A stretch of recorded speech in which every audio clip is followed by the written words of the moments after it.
ونصلي على رسوله الكريم أما بعد فأعوذ بالله من الشيطان الرجيم بسم الله الرحمن الرحيم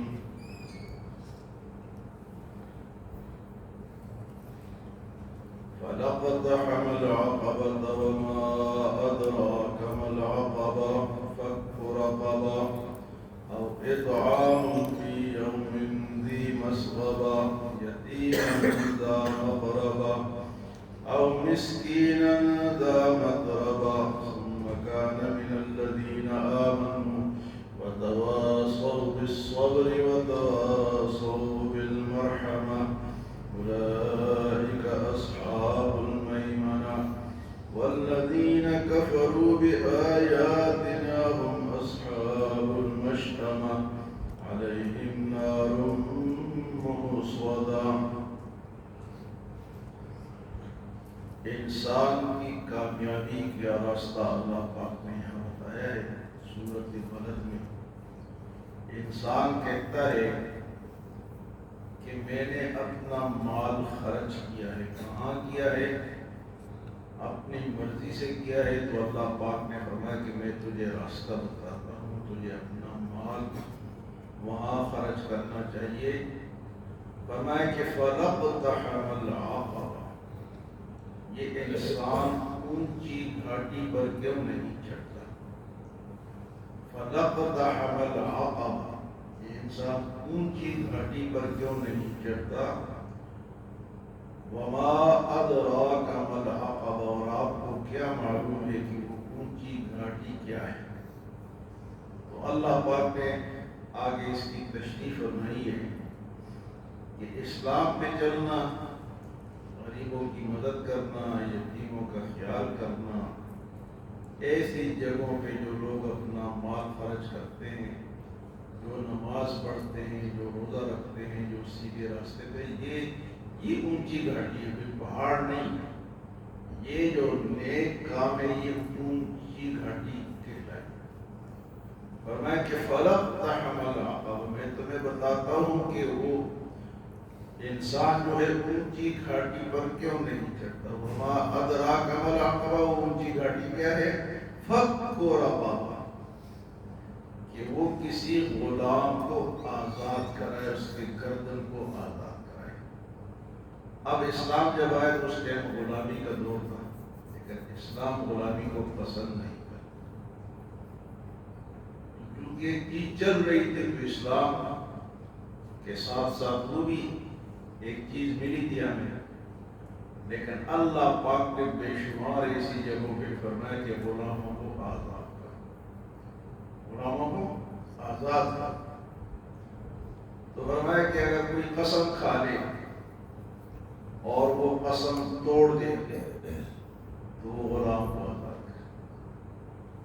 اگر کوئی اپنی بیوی کو ماں بہن کہہ دے تو طلاق تو نہیں ہوگی, لیکن اس کو ایلا کہتے ہیں. تو فرمایا کہ یہ بھی غلام ہوتا. اسی طرح بے شمار جگہوں پہ کوئی قتل ہو جائے غلطی سے تو فرمایا کہ وہ بھی کیا کرے, غلام آزاد کرے. تو فرمایا فک رقبہ. صحابہ کرام نے بے شمار اس طرح اس میں حصہ لیا. حضرت عبد الرحمن بن عوف رضی اللہ تعالی عنہ جب مکہ سے مدینے آئے تو خالی آتا, ماشاء اللہ سارا مکے میں چھوڑ. تو انہوں نے کہا مجھے بازار کا راستہ بتائے. انہوں نے تجارت شروع کی. اللہ نے اتنا ان کو مال دیا کہ وہ اس دور کے کھرب کر دیا. اس دور تو انہوں نے 30,000 غلام آزاد کیے. 30,000 اپنے مال کو فک رقبہ پہ لگائے.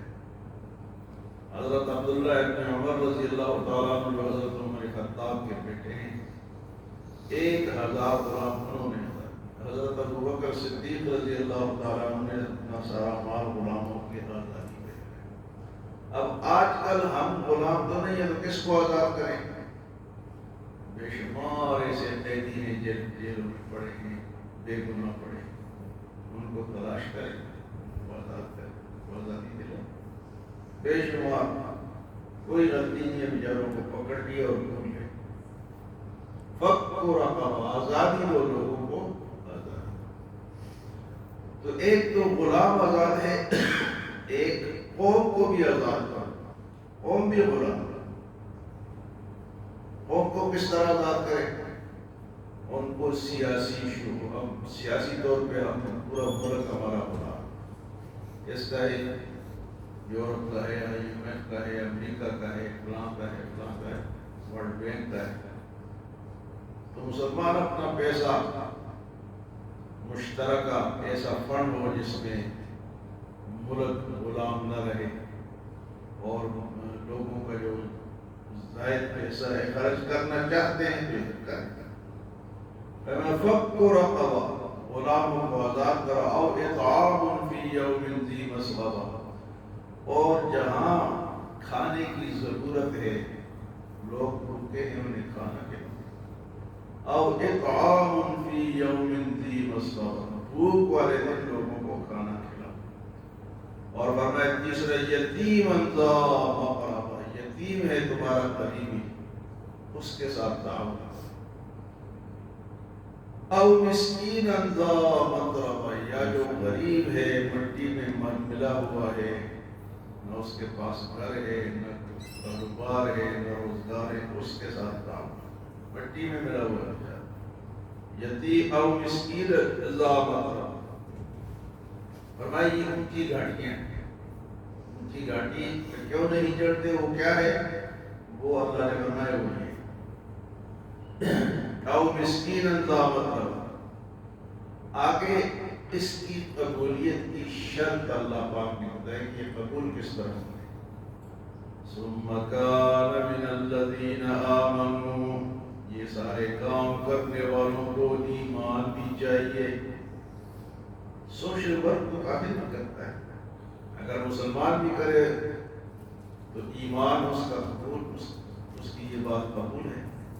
اگر کافر کرے دنیا میں تو اس کو فائدہ یہ ہوگا کہ اس کی مشہوری ہو جائے گی، لوگ اس کی تعریف کر دیں گے، جی فلاں ملک نے فلاں پل بنایا، فلاں ملک نے فلاں سڑک بنائی، فلاں ملک نے فلاں جناب اسپتال بنایا۔ لیکن اگر وہ ایمان والا ہے وہ قبول ہے، اگر ایمان والا نہیں ہے بس وہ شہرت ہے۔ تو یہ بات میں آپ کو بتاتے رہتا ہوں کہ کسی بھی نیکی کی قبولیت کے لیے تین شرط ہیں۔ کیا ہے جی؟ کہ پہلے وہ ایمان والا ہو، دوسرا وہ جو کام کرتا ہے اس میں اخلاص، اخلاص کیسے کہتے ہیں کہ یہ کام میں اللہ کے لیے کرتا، یہ نہ ہو کہ پنکھا مسجد میں لگایا 10 سال بعد اگر پوچھے جی میرا پنکھا لگا ہوا ہے آپ نے اتار دیا، ہاں جی وہ پھر دکھلاوا ہو جاتا ہے۔ اللہ کے لیے اس نے اپنا مال لگایا، اللہ کے لیے نماز پڑھی، اللہ کے لیے تبلیغ پہ گیا، اس کو اخلاص کہتے ہیں۔ تو ایمان، اخلاص، اور تیسری شرط قبولیت کی کیا ہے جی؟ سنت کے مطابق، وہ کام آپ نے مرضی نہ کریں، یہ بس جو مرضی ہے کر دیا، قربانی ہے، عید ہے، آج ہی کوئی دن آ گیا اس کو منانا ہے، کوئی فوت ہو گیا وہ اس کو کس طرح کریں، کوئی شادی کرنی ہے کس طرح کریں، سنت کے مطابق کریں تو قبول ہے، کہ سنت کے مطابق نہیں کریں گے تو پھر وہ فائدہ نہیں ہوگا۔ تو تین شرطیں ہیں، ایمان، اخلاص اور سنت۔ فرمایا کہ یہ غریبوں کو کھانا کھلانا، غلاموں کو آزاد کرنا، قیدیوں کو آزاد کرنا، یتیموں کو کھانا کھلانا، غریبوں کو کھانا کھلانا، یہ گھاٹیاں ہیں اونچی۔ اور اس کے ساتھ ثم كان من الذين آمنوا، وہ شخص ایمان والا بھی ہو، وتواصوا بالصبر، اور آپس میں صبر کی ترغیب کرے، لڑائی جھگڑے صبر، وتواصوا بالمرحمہ، اور رحم کی اپیل، ایک دوسرے پہ رحم کہ وہ کیا کرے، ترقیم کرے۔ وَمَنْ أُولَٰئِكَ أَصْحَابُ الْمَيْمَنَةِ، یہ ہے دائیں ہاتھ والے، یہ ہے دائیں ہاتھ۔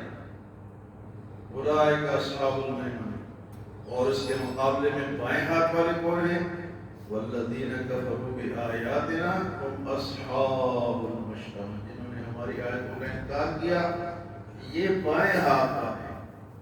والذین کفروا بآیاتنا ہم اصحاب المشأمہ، اور یہ اصحاب المشأمہ جو ہے ان کا انجام کیا ہوگا؟ علیہم نار مؤصدہ، یہ آگ کے ستونوں میں بند ہوں گے۔ دوزخ میں بڑے بڑے ستون ہوں گے، نار اللہ الموقدہ التي تطلع على الافئدہ انها علیہم مؤصدہ فی عمد ممددہ۔